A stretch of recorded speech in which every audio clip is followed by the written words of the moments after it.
Fala, meu querido aluno, minha querida aluna, tudo bem com você? Professor Tiago Araújo aqui na área. Estamos juntos, hein?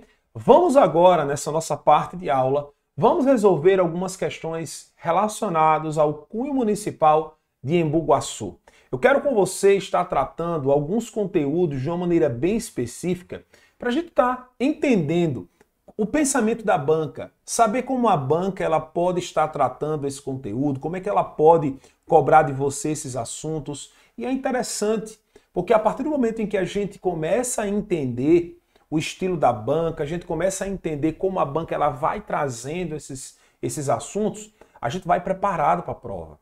Entenda que quando a gente fala sobre as questões geográficas e históricas, principalmente no que tange ao município de Embu Guaçu, saiba localização geográfica, aspectos físicos, questão econômica, concentração demográfica, a questão relacionada à base da economia, os fatores históricos, criação, emancipação, o processo de desenvolvimento histórico, quem foi que desenvolveu Embu Guaçu? Quais foram as características que fizeram com que Embu Guaçu viesse a ter o seu amplo processo de desenvolvimento regional, principalmente naquela região onde você tem alta concentração de cidades que estão aglomeradas em uma área que nós chamamos de região metropolitana de São Paulo. Então, observando isso daí, nós vamos entender como cada uma dessas características elas podem ser tomadas em prova,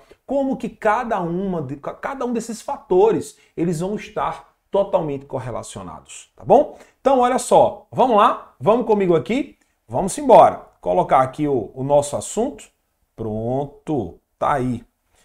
Colocar aqui, beleza, estamos vendo aí, agora foi, hein? Olha só, nós temos aí a nossa primeira questão, tá? Essa questão ela está relacionada ao município de Embu Guaçu e fala exatamente sobre a localização geográfica. Não perca isso de vista. Sempre quando você estudar qualquer conteúdo que venha estar geografia, tenha em mente entender primeiramente a localização geográfica, quais são as cidades que estão ao redor do município que você está estudando, quais são o posicionamento estadual e principalmente entender a diferença entre limites, divisas e principalmente a questão fronteiriça. Professor, eu não me recordo, dá uma pincelada nesse assunto aí.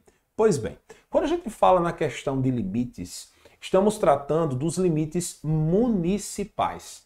Um município para o outro. Estamos falando de um município. Por exemplo, Itapecerica da Serra fica na porção norte de Embu Guaçu. Embu Guaçu está situado em uma porção tipicamente sudoeste de São Paulo. São Paulo, que é a maior cidade da região metropolitana, né? Então, veja que nós temos a questão dos limites municipais. A palavra que eu estou usando, limites. Mas, quando nós falamos de divisa, professor, a divisa ela vai estar completamente relacionada a uma divisão. O próprio como já falam, né? Nós temos 26 estados mais o Distrito Federal no território brasileiro. E esses estados eles são classificados através de suas divisas e não limites, divisas estaduais, ok? E quando a gente fala de fronteira, nós estamos falando das fronteiras entre nações, entre países. Por exemplo, Brasil, Argentina, Uruguai, Paraguai, Venezuela, Bolívia, Colômbia. São países que o Brasil faz fronteira. Não falamos nem limites, porque os limites estão arremetidos aos municípios. Não falamos divisas, porque as divisas estão arremetidas à divisão estadual. Agora nós falamos fronteiras. O Brasil só não faz fronteira com dois estados soberanos na América do Sul, que é o Chile e o Equador. Fica aí para a questão também relacionada a atualidades, esse nosso momento aqui, enquanto eu estou fazendo essa revisão básica do que seria limite, divisa e fronteira. Pensando nisso, vamos lá? Vamos para a nossa questão? Nós temos aqui o seguinte, com relação à localização geral de Embu Guaçu, assinale a alternativa correta. Ele pede exatamente aqui, ó, a alternativa correta. Vamos lá. Localiza-se na porção noroeste da região metropolitana de São Paulo? Claro que não, porção noroeste não. Se você pegar o mapa, muito bem, você vai observar que a porção, né, que em Embu-Guaçu está situada na porção sudoeste. Então vamos lá. Sua porção territorial está situada na porção sudoeste de São Paulo. Letra B. Apresenta sua formação ao nordeste da capital? Não. Localiza-se na porção sudeste da Itapecerica da Serra? Não. Apresenta-se na porção sul de Itapecerica da Serra. Encontra-se limitada por municípios em divisa ou divisão regional? Não. Essa não é a alternativa correta. Veja que nós estamos vendo aqui, pessoal, alternativas que essa pequena ilustração que eu passei para você, essa pequena revisão desses termos, divisa, limite, fronteira, são extremamente importantes para que você venha acertar uma determinada questão. Para eu provar para você que essa alternativa está correta, vamos voltar lá no nosso slide. Você pode pegar o nosso slide aí no teu material. Dá uma olhadinha aqui, ó. Olha só, eu trouxe aqui para você. Dá uma olhada no mapa geográfico de Embu-Guaçu. Veja que Embu-Guaçu é o número 11. Aí, ó, número 11. Veja que ao norte, 17, nós temos Itapecerica da Serra. Ao sul, 21, nós temos Juquitiba. Ao oeste, número 36, nós vamos ter São Lourenço da Serra. Nós vamos ter ao leste, totalmente na porção leste de Embu-Guaçu, nós vamos ter o município que é a grande cidade, grande metrópole de São Paulo, tá? Então, aí, certíssima questão, letra... vamos voltar lá? Vamos voltar? Pronto, letra B de bola, tá bom? Então, foi? Beleza. Vamos para a nossa segunda questão. Galera, essa segunda questão aqui é uma questão que as bancas, elas adoram. Questões de você poder julgar o item. 1, 2, 3, 4. Aí a banca coloca apenas a 1, apenas a 2, a 1 e a 3, apenas a 4. Preste atenção, se liga nisso daí. 1, 2 e 3. As bancas, elas adoram. Quando elas não fazem questões 1, 2 e 3, elas colocam verdadeiro ou falso. E aí elas colocam apenas a 1 está verdadeira, a 2, ou a 2 e a 3, ó, VVF, FV, FF, VVF. Então cuidado nisso daí, para que você não venha errar esses fatores na tua prova, tá? Então, deixa eu só colocar isso aqui que tá atrapalhando, tá? Então tá aí. Muito cuidado nesse fator de extrema importância, ok? Então vamos lá. Olha só. Vamos julgar o item? Vamos nessa? Para cá. Com relação aos fatores históricos e geográficos de Embu-Guaçu, julgue os itens abaixo e assinale a alternativa correta. Vamos lá. Primeiro tem assim, ó. Por apresentar seu aniversário no dia 28 de março, até aqui tudo bem, né? Seu ano de emancipação ocorreu no século XVIII. Errado. O ano de emancipação do território de Embu-Guaçu foi em 1965. Cuidado nisso daí. Ano de sua fundação. Então, essa daqui já está incorreta. Vamos lá.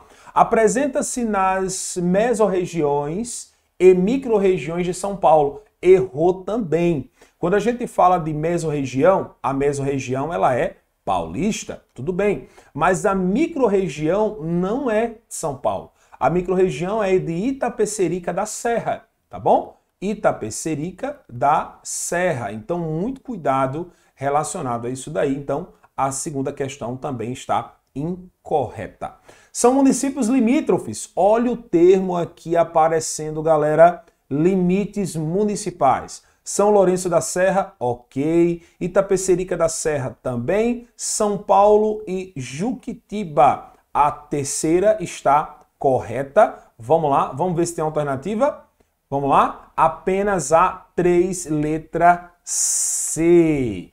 Apenas a 3, letra C. Viram aí? Pequenos detalhes, pequenas formações, um pequeno, uma data, uma data pode mudar a tua questão, pode fazer você perder essa questão. Muito cuidado nisso daí. Eu quero que você tenha bastante cuidado nas datas, que você tenha bastante cuidado aí na data de emancipação, na data de formação, da independência do território, como o território ocasionou, como o território tem esse processo de dependência. Se liga nisso daí, tá bom? Vamos lá, vamos para a nossa próxima questão? Vem comigo aqui. Olha só. Sobre a dinâmica natural geográfica de Embu Guaçu, assinale a alternativa correta. Ele já coloca aqui, ó, alternativa correta. Muito bem. Então, muito cuidado, tá bom? Ó, possui altimetrias medianas com formações planálticas, tudo bem. Cercadas por regiões serranas, até agora sim, hein? Até agora foi. Por quê? Cercadas por regiões serranas. Nós temos uma altimetria de Embu Guaçu, onde nós temos praticamente uma base de formação, porque gira em torno de 820 metros, isso segundo dados de estudos que nós fizemos e levantamos aí da localidade de Embu Guaçu, nas imediações da região sudeste. Nós sabemos que essa região sudeste, em nível Brasil, é uma área que está situada numa região tipicamente planáltica. E quanto mais você vai se achegando às áreas litorâneas, essas bases elas vão diminuindo a sua proporção até você ter uma área tipicamente plana ou uma formação de planície. As planícies elas giram em torno aí, em sua nomenclatura geográfica, de 0 a 300 metros de altitude. Passou de 299, beleza? Passou de 300 metros, nós já temos uma formação planáltica. E aí os planaltos eles vão de 300 metros até 3.999 metros. E aí você tem essa classificação que vai ser dividida em serra, morro, escarpa, chapadas. Nós teremos vales. Esses vales muitas vezes são vales fluviais, como a alta configuração do Rio Santa Rita, que nós estaremos fazendo questões aqui relacionadas a essa temática, onde tudo começou, onde tudo se desenvolveu. Então, a letra B fala exatamente desse fator. Eu quero dar uma ênfase nessa letra A aí, ó. Possui altimetrias medianas com formações planálticas. Se liga nesse termozinho aqui, tá? Altimetria. Estamos falando de altura ou altitude. Tá bom? A altura do local. Altitude. Altitude. Cuidado nisso daí, ok?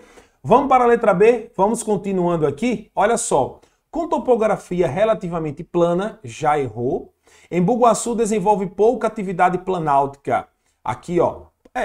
Professor, esse termo plano aí pode até estar correto? Pode. Pode até estar correto. Mas quando ele coloca pouca atividade planáltica, como? Como é que Embu Guaçu apresenta pouca atividade planáltica se o seu território está situado numa área de planalto?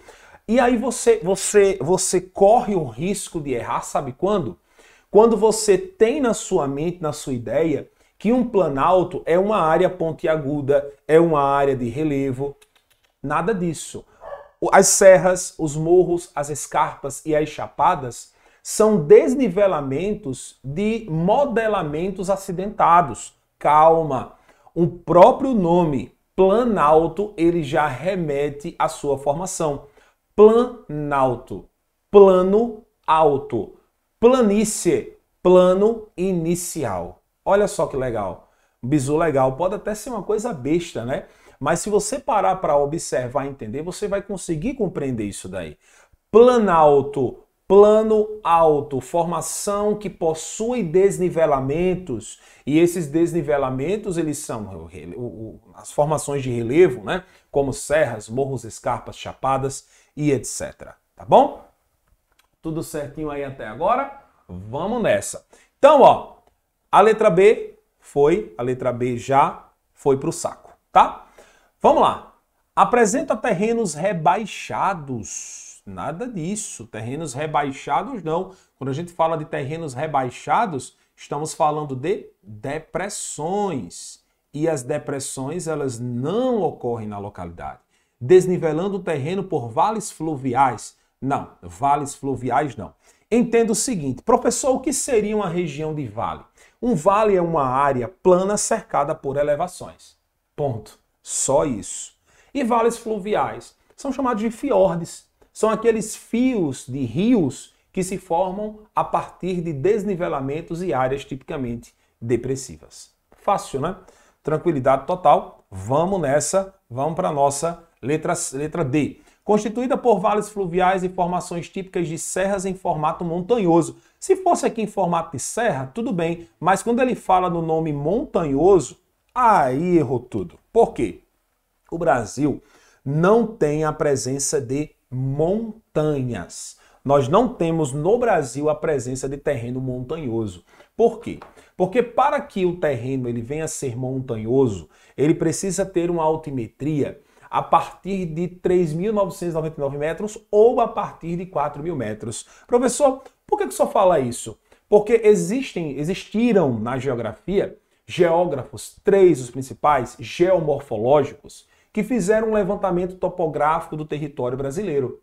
Quando o senhor fala de geomorfologia, o senhor está falando de quê? A geomorfologia é o estudo de uma corrente, de uma base geográfica que vai ter como principal ideia o estudo do relevo do planeta Terra e também relacionado ao território brasileiro. A gente fala de geo, estamos falando de terra, morfologia e estrutura. Então, a estrutura da terra, morfologia, geomorfologia. Quando você estuda a gramática, né? Você fala sobre gramática assim. Vamos fazer uma análise morfológica daquela área. Análise morfológica, você vai fazer uma análise estrutural da frase. Você vai pegar um artigo, você vai pegar um adjetivo, substantivo, você não vai fazer uma análise sintática, você vai fazer uma análise estrutural morfológica. E quando você vai estudar a geomorfologia do meio natural, o que é que você vai fazer? Você vai estudar as unidades de relevo daquele determinado local. É o que nós chamamos de unidades geomorfológicas. Relevo, o relevo em geral, né, como planalto, planícies, depressões e montanhas.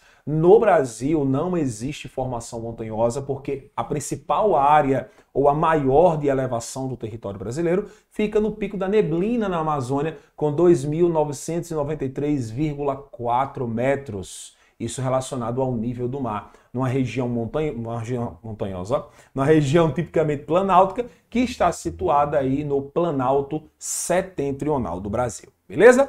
Vamos nessa. Vamos continuar aqui. Então, letra E. Possui áreas depressivas? Já errou. Constituindo terraços fluviais de corredeiras de rios? Claro que não. Então, a alternativa correta, letra A de amor.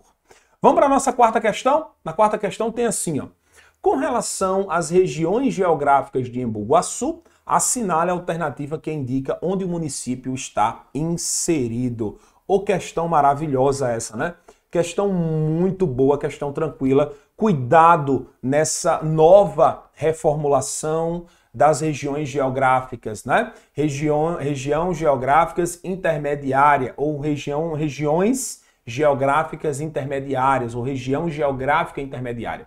Veja bem, só para a gente entender aqui, ó. Em 1988, só para a gente dar aquela revisada geral, em 1988, o Brasil passa por uma nova reformulação política administrativa na sua divisão de mapas e na sua formação geral. O que acontece é que o Brasil passa a ter 26 estados mais o Distrito Federal. Essa segunda metade do século XX no território nacional foi um processo bem conturbado, porque o Brasil passou por uma nova reformulação das estruturas de estradas, veio a construção Belém-Brasília, veio a descentralização, isso é uma questão histórica, nós falamos isso na nossa aula, veio a descentralização do poder político, que a capital antes era o Rio de Janeiro, agora passa a ser Brasília. Então tudo isso proporcionou uma nova configuração em todo o terraço político do território nacional.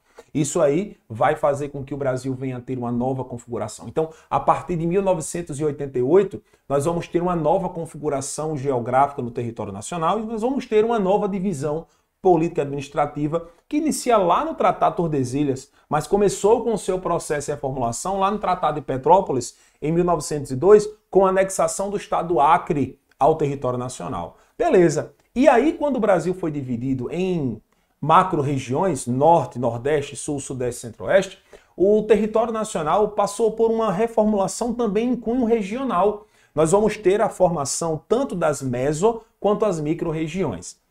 Mas aí vem uma coisa interessante. Com o passar do tempo,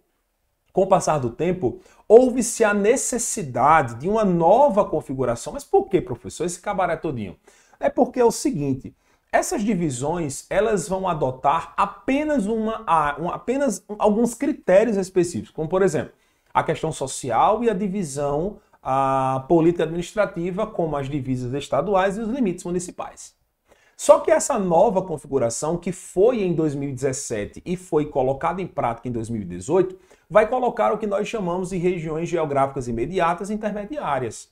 O que era mesorregião passa a ser região geográfica intermediária, que vai levar em consideração os fatores socioeconômicos e a importância das principais cidades. É tanto que as regiões geográficas imediatas e intermediárias, elas carregam os nomes das principais cidades da localidade. E o que antes era micro-região passa a ser região geográfica imediata. Então, pensando nisso, vamos lá, vamos responder aqui a nossa questão? Nós temos aí, ó, com relação às regiões geográficas de Embu Guaçu, assinale a alternativa que indica o município, onde o município está inserido. Obviamente, nós temos aqui a letra D, a região geográfica intermediária de São Paulo. Não é de Mauá, não é de Diadema, Itapecerica da Serra e não é do Rio Grande da Serra. Muito cuidado relacionado a esse fator, relacionado a essas características aí, tá bom? E aí, pessoal, estão gostando? Tudo certo? Até agora tudo tranquilo, né? Dá só uma bitoquinha aqui na água, aí, ó. É o homem. É o meu copinho do Batman. Olha só, aí entra numa questão em que eu quero que você preste bastante atenção. Sobre o tipônico de Embu Guaçu, seu termo remonta. Olha só que legal. Seu termo remonta. Casa Grande, termo referente à primeira vila regional. Letra B, Cobra Grande, termo oriundo da língua tupi-guarani. Letra C, Forte Área, devido à cobertura econômica da cana-de-açúcar. Letra D, Rio Santa Rita, devido à sua importância fluvial, ou Vale das Águas, devido ao fator de importância fluvial do Rio Santa Rita. Alternativa correta aqui, muito bem, letra B, termo oriundo do Tupi-Guarani. Mas, professor, fiquei muito em dúvida nessa questão. Isso fala sobre o Vale das Águas. Por mais que o Rio Santa Rita venha a ter uma grande importância no processo de desenvolvimento em Embu Guaçu, estamos falando do tipônico. Estamos falando do tipo como se fosse uma epistemologia, um fator epistemológico. De onde a palavra surgiu? Qual foi o termo que fez com que a palavra ela viesse a surgir? Cuidado nisso daí. Quinta questão, letra B. Vamos lá. Aí sim, hein? Essa questão aí é para você estourar a cabeça, meu amigo. Essa questão aí é para você entender muito bem como se classificam as áreas e quais são os seus fatores econômicos. Vem lá, ó. Com relação aos fatores históricos de Embu Guaçu, julgue os itens abaixo e assinale a alternativa. Se liga, meu guerreiro e minha guerreira. Incorreta. Olha só, vamos lá. Em 1932, a cidade é elevada à condição de vila com Benedito Rochel de Moraes. Questão já anulada, né? Então aqui, ó, certíssima. Mas vamos dar um desconto, tá, galera? Vamos dar um descontozinho básico aqui. Deixa eu aparecer aqui para ficar melhor pra gente ir falando aqui muito bem. Vamos lá. Os imigrantes favoreceram um amplo processo de desenvolvimento socioeconômico local? Certo. Veja bem, os imigrantes foram, principalmente os imigrantes europeus, foram a base do desenvolvimento econômico no Brasil, principalmente relacionado à região sudeste. Preste atenção nessa informação, tá bom? C. Em 1920, primeira metade do século XX, José Pires de Albuquerque constrói a primeira indústria de farinha de mandioca. Certíssimo. Sabe o que é que me lembra isso daqui? que as indústrias no Brasil, nessa época, elas eram permitidas, mas em algumas áreas não. Sabe por quê? Porque durante essa época, lá na Europa, haviam as chamadas revoluções industriais. E essas revoluções industriais, elas estavam sendo barradas em várias áreas do mundo para conter os conflitos que aconteceram naquela época, naquele período, tá? Então, vamos lá. Temos aqui, ó, letra D. Foi na primeira metade do século XX, ok, que é de 1901 a 1950, 1927, que iniciaram as obras de interligação ferroviária, certo? Interessante, né? 2 anos depois, o Brasil passa por uma grande crise, que é a crise do café. O Brasil passa pela crise do café, por quê? Porque durante essa época o café era o grande detentor, era o protagonista da economia brasileira e os Estados Unidos era o principal comprador desse café. Interessante isso, muito bom essa colocação aí, tá? E aí ele coloca da seguinte maneira, a letra E, a estrada de ferro Sorocaba transportava soja. Errou, soja não, eu acabei de falar para vocês, transportava o quê? Café para o interior paulista, para o Porto Santista. Então, ó, a letra E é a alternativa incorreta, que é a certa da questão, tá bom? Então, interessante isso, né? Muito cuidado nisso daí, o café que era o principal protagonista da época. Muito boa essa questão, para a gente entender aí esses pontos fantásticos, né? Então, a sexta questão, letra E, é de escola. Vamos lá. Próxima questão tem assim, ó. Sétima questão. Em 1944, em Bugaçu, foi elevada às categorias de distrito pelo decreto número 14.334/44, com uma área de 171 km², sendo parte do município de Jandira, Mauá, Itapecerica da Serra, Suzano ou Taboão da Serra. Fácil demais. Letra C, Itapecerica da Serra.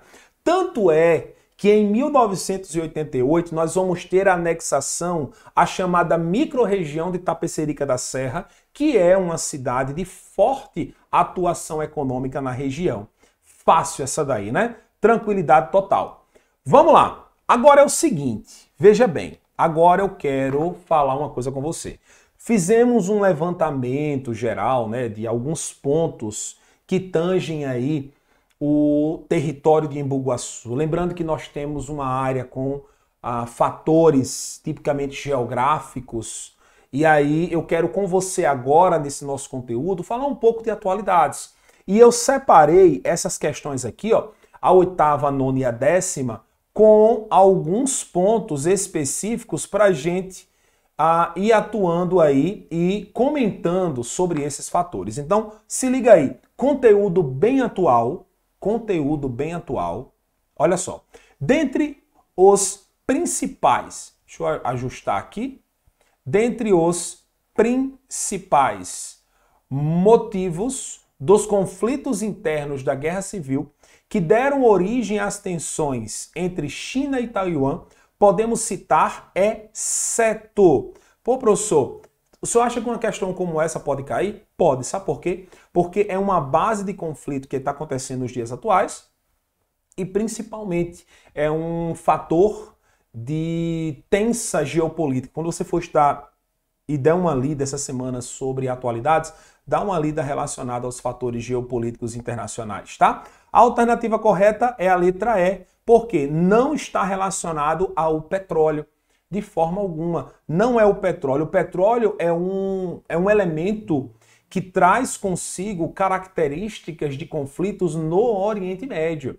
Essas áreas elas vão ter, ó, a configuração da ilha, o reconhecimento de Taiwan como Estado independente e o posicionamento dos Estados Unidos e a dominação territorial.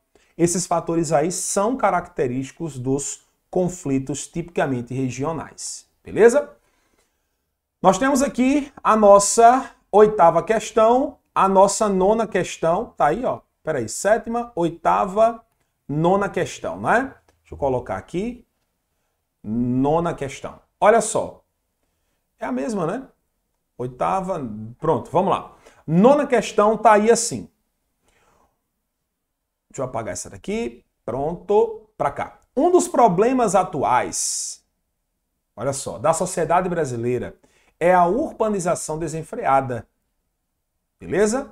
Olha só, que marca o inchaço no meio urbano nas principais regiões metropolitanas do Brasil. E aí ele faz a seguinte pergunta: são consequências do alto processo do crescimento desenfreado, exceto, olha só que legal que ele coloca aqui, ó, exceto conurbação? Sim, a conurbação é um processo. Quando se fala de conurbação, estamos falando do inchaço da sociedade, o entrelaçamento. Segregação urbana, quando a sociedade, a população, ela está segregando, ela está se separando.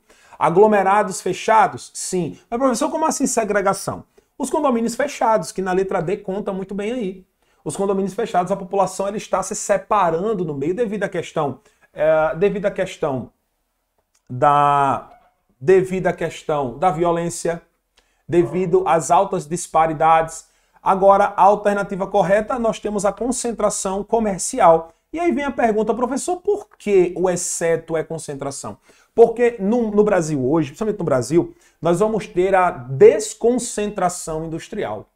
A comercial, na verdade, né? A desconcentração, por quê? Porque há um espalhamento do comércio. Se você pegar aí, por exemplo, São Paulo, você não tem apenas um centro comercial. O comércio ele está separado por vários bairros da cidade. Tá bom? Você pega Rio de Janeiro, você vê os morros do Rio de Janeiro, todos os morros com comércios específicos pelas suas ruas. Por quê? Porque há uma descentralização tipicamente comercial e aí é a concentração não, a descentralização comercial. E aí, ó, 10ª questão, nós temos aí, ó, são fatores que ocasionam, não ocasionaram, ocasionam o alto processo de desmatamento e queimadas nos dias atuais, principalmente em regiões centrais do Brasil, como a região centro-oeste, ocorrendo terminantemente na floresta amazônica. Isso nós estamos falando de quê? Do chamado arco do desmatamento. E quando a gente fala de arco do desmatamento, estamos falando da letra B, o cultivo da soja e da pecuária bovina. Tudo certo? É uma coisa interessante. Então, muito cuidado nesse tipo de questão, muito cuidado nessa formação, nesses conteúdos que são tipicamente ambientais, porque quando a gente fala de meio ambiente, estamos falando de desmatamento, de queimadas. Preste atenção nos hotspots, os hotspots que são divididos em dois. Nós temos a Mata Atlântica e nós temos também o Cerrado, que são dois hotspots que podem estar aí na tua prova. Beleza? Eu vou ficando por aqui, um forte abraço, muito obrigado pela tua presença, muito obrigado por estar aqui e de confiar no nosso trabalho. Que Deus abençoe você, uma boa prova e ó, vai nessa, veste a tua farda porque tenha certeza, chegou a tua vez. Forte abraço, pessoal!